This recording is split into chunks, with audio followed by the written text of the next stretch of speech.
One of the other companies on the receiving end of the USAID funding scheme exposed by Doge and shutting down all of that unfortunate and unnecessary US taxpayer money spending was in fact the Walt Disney Corporation. I mean, is anybody shocked by that? Like, is that surprising at all whatsoever? I think the fact of the matter is exactly what they're funding. I'm sure that is just merely the tip of the iceberg. Remember, they had the Avengers assemble to put on masks and socially distance in 2020. So yeah, as more of this stuff ends up getting revealed, the more we're going to end up finding out about this. But the Walt Disney Company was provided USAID funds by the Biden administration to create Nat Geo content. So to do... Now see, I kind of understand this. I understand it. Like, if this was all in a vacuum, it would totally make sense. Like National Geographic, some of the most premier documentaries ever done. And of course, you know, if you wanted to have proprietary Smithsonian content, okay, you'd probably go to Nat Geo, okay? That would totally make sense. But this is also the Disney Corporation. This is a Biden administration. There's taxpayer money that's in here, and if the government wanted to do anything, you know, for proper public education, why wouldn't you just do it yourselves? Anyways, a new investigation by that Park Place revealed that the Walt Disney Company benefited from a relationship with the Biden administration via funds provided by the USAID, or I'm sorry, it's USAID, but the Agency for International Development. Up to $6 million was tallied for the joint venture between the Walt Disney Company Africa and National Geographic to develop a show that appears to have had scant viewership. I mean, isn't that everything that's on D+? I guess this one would have been on Hulu, right? Titled Team Sayari? Okay, Sayari. I don't know. Okay, it was created under the partnership involving AID, the U.S., yes, government department, the Walt Disney Company, National Geographic, and Wildlife Direct. The initiative sought to inspire young environmental stewards through an educational children's television series and community outreach programs across Africa. Okay, according to the publicly available data, the money for the show was approved by the Walt Disney Company in 2021, shortly after Biden took office. Okay, and the show debuted in 2022. Pretty quick turnaround. At this time, we can find no source for how much of the $6 million was paid to the by U.S. taxpayer money versus Disney. However, look at the show's production values makes it difficult to believe those funds were well stewarded. Okay.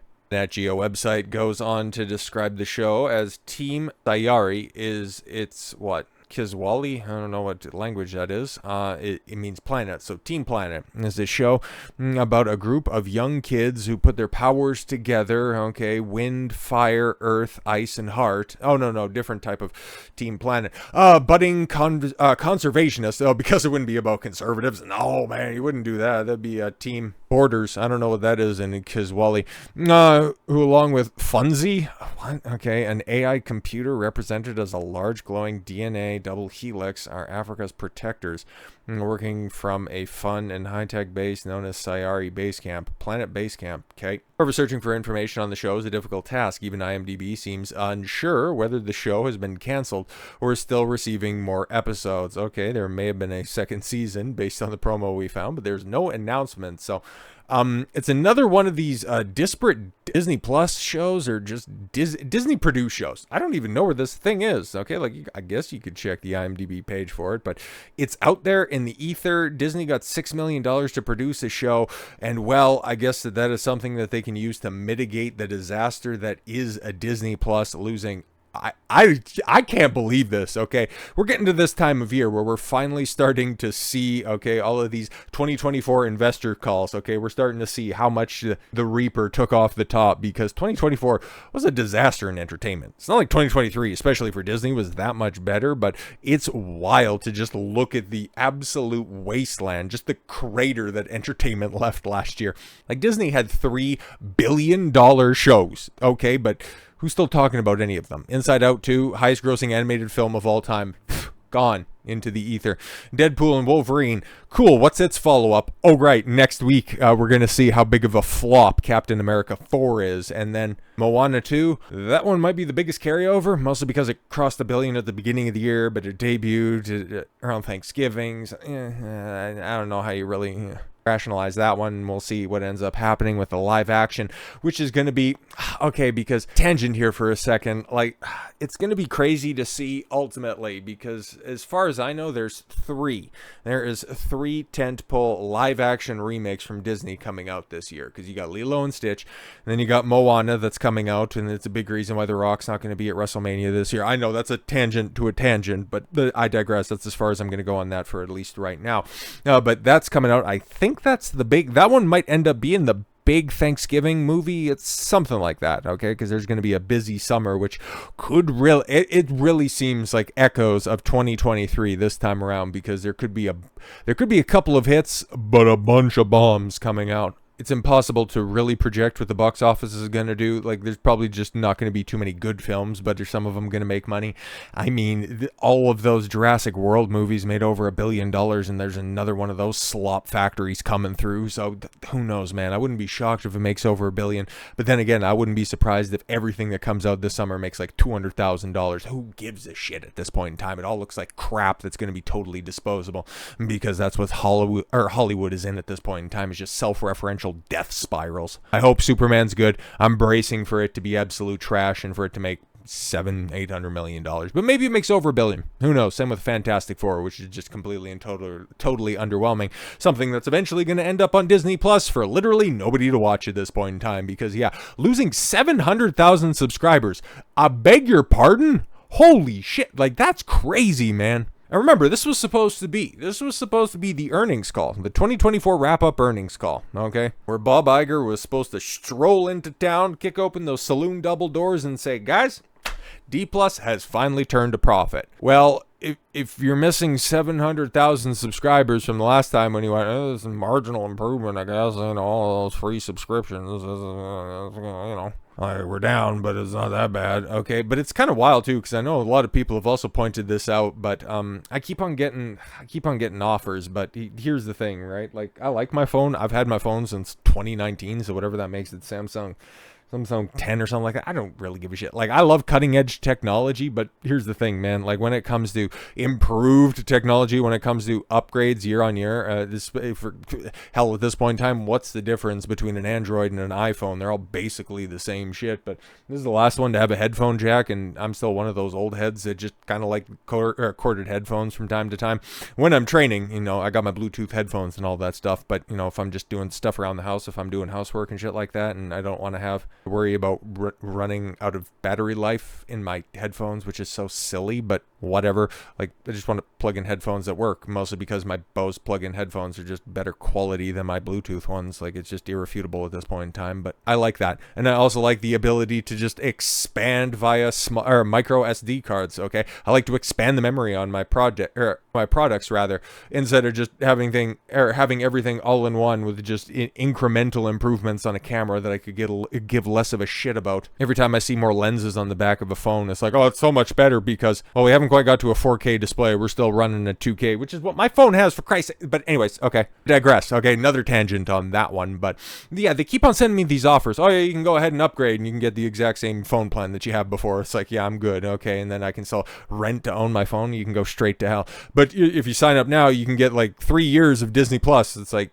no, I'm good. Okay. It's so bad at this point in time where I think I just got a text recently, or they sent me an email or something like that. Yeah, we're just going to give you 6 months. All you have to do is just, sign up for it. It was either Crave or Disney Plus. It was one of those stupid streaming services that I don't use, because I don't use any streaming services. If I want to hop online to watch some content, it's going to be on YouTube. I've signed up for one of these streaming type services in the past, like 10 years. And it is YouTube Premium, because I think that that's good value. Like, for as many podcasts or long-form videos that I watch or listen to in the background, like, it's worth it for me, instead of just having to click on goofy ads time and time again to just skip them. And they have there's been, in the, 5 years that I've had the product? Might even be longer than that at this point in time. Like, there's been one price increase, which I'm kind of glad for. Like, I think it's $20? $20 Canadian, so it's probably like, I don't know, $10 American, because we get screwed up here so bad for reasons that are just unexplored. But $20 on 5 accounts, like, that's really not bad. It's really not bad at all. So I got my work account, my personal account, and I farmed out the rest of them to my family, because, hey man, somebody might as well use them at this point in time. But it's great. It's either 5 or 6 accounts, but it's really good value, as opposed to Disney Plus. Like, what? So you could check out how bad The Mandalorian is. You could see Star Wars just die in real time. Fantastic stuff. Or you can watch any of those Marvel MCU shows, all of those memorable ones like the Hawkeye. You want to see She-Hulk twerk? You can do it on Disney Plus, but apparently that wasn't enough to keep anybody around. But yeah, we're going to be hiking the price on it. Original content bombs. But Iger thinks, don't worry, guys. 700,000 people leaving the platform in the final quarter of the year. That's a good thing. You know, when people have more time, when they're getting together, okay, around the holiday season, yeah, you would think that they would want to sign up for a streaming service. You know, they would want to have, you know, because it's going to be much more family-friendly time where, yeah, okay, you know, throwing in a Disney movie, regardless of your age, that's something we could all get behind, but you managed to lose subscribers during that time. Okay, Disney Plus just suffered a major decline. Yeah, there's no other way to say that. Like, that is crazy, man. 700,000 subscribers in the first quarter of 2025. And the drop follows Disney's recent price hikes, which increased the cost of the ad-supported tier from $7.99 to $9.99. What? And its ad-free subscription from $13.99 to $15.99. Yo, man, this shit is wild, man. Like, the reason that people started to move, were cutting the cord back in the cut, was because of the outrageous pricing of cable TV. But let's just say you have Disney Plus, HBO, and maybe something else to catch some live sports. Maybe you have Netflix or something like that. And I know Netflix just raised their prices, and they're the only ones that are actually growing at this point in time.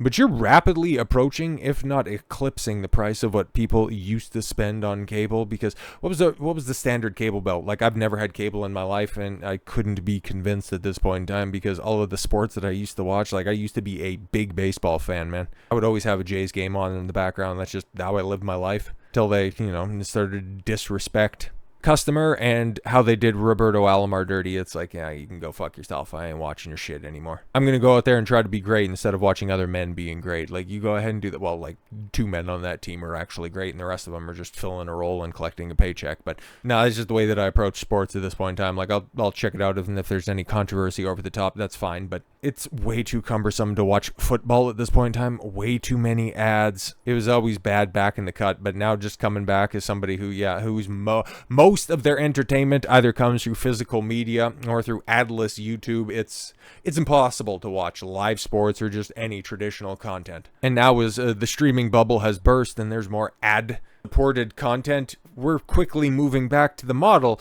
that people were escaping back 15, 20 years ago. Like, it's so silly. It's absolutely silly that we're here because these companies, man, they got too greedy. They delved too quickly and too greedily. Instead of growing a platform, they decided to mine it, and in the words of Bob Iger, IP mine everything directly into the ground. And instead of doing something good that could support a platform, you just decided to make content for content's sake. And alongside the price hikes, Disney also began cracking down on password sharing, implementing a paid sharing system that restricts access to a single household unless subscribers pay an additional fee. Oh, go straight to hell, you cheap bastard. But I guess that all kind of makes sense. Let's see. Iger, early life. Disney CEO Bob Iger tried to downplay the loss during an earnings call, stating that the subscriber churn wasn't as bad as expected. I beg your pardon? That's like one of the biggest drop-offs I personally have ever seen. He argued that the price hikes were necessary to push Disney Plus towards profitability. Right, and framed the drop as a natural part of the strategy. Yeah, see, we want to make it more popular and profitable, but the people that stuck around, well, they'll be stupid enough, and I'm sure a bunch of them are probably on time trial as well. You know, they got their free 6 months because they bought a TV, or at this point in time, a universal remote control, and then they got a free year or two for Disney Plus. They can't give this shit away at this point. Because I can't remember if I said it or not, but yeah, I got that email. Hey, we're gonna give you 6 months of, it was either Crave or Disney Plus. I think it was Disney Plus, but it might have been Crave because they've tried this before. All you need to do is just sign up. I couldn't even be bothered, man. I ain't watching any of that stuff. I ain't giving you my information. Go fuck yourself. Yes, but however, with another subscriber decline already anticipated for, quarter 2 of 2025. No, it's fine. We know it's going to be, we know it's going to seem like a lot, but we anticipated worse. Iger's comments come across as a little more than damage control, but this was already supposed to be profitable because for years you have been saying by the end of 2024, Disney Plus is going to turn a profit. But now you're trying to say that this is all a part of the scheme to try try to make Disney Plus profitable? Okay. Iger attempts to spin the numbers. The real question isn't about pricing. It's about value, which, yeah, because last year you had the Acolyte, you had Echo, you had Agatha all along. All of them, if you take a look in the grand scheme of things, were the lowest viewed shows for their respective franchises. 2024 was abysmal for Disney, and yeah, now they're reaping exactly what they sow, and it doesn't really look like, especially for the D plus content that's coming out, like they're going to be able to turn that stuff around at all. I don't know what Disney proper has to release. Not like any of that stuff has really been gangbusters, unless of course it's Bluey. That shit is a phenomenon in and of itself. Just kind of running against that whole narrative that it's just a kid show, it doesn't need to be good, but when you have a good kid show, it becomes a pillar of your studio. But so far, what's announced for Star Wars? Andor Season 2. What's announced for Marvel? Oh, I'm glad you asked. Are you excited for Ironheart? Are you ready to get rug pulled by Daredevil Born Again? All of that shit should be great. And then you got, I think it's an animated Wakanda series. Oh my god, all of that stuff is literally going to pull in like hundreds of eyeballs. But get ready for another year of scraping the bottom of the barrel for viewing figures. Because yeah, taking a look, right? Like the lowest ranked show on the top 10 list of last year was Netflix's Love is Blind. 7.3 billion minutes watched. The highest rated Disney Plus series of 2024, Percy Jackson and the Olympians, 3 billion minutes. This is what Disney is dealing with. And you're trying to say that 700,000 fewer subscribers is actually a good thing and not as bad as we thought it was going to be? Yeah.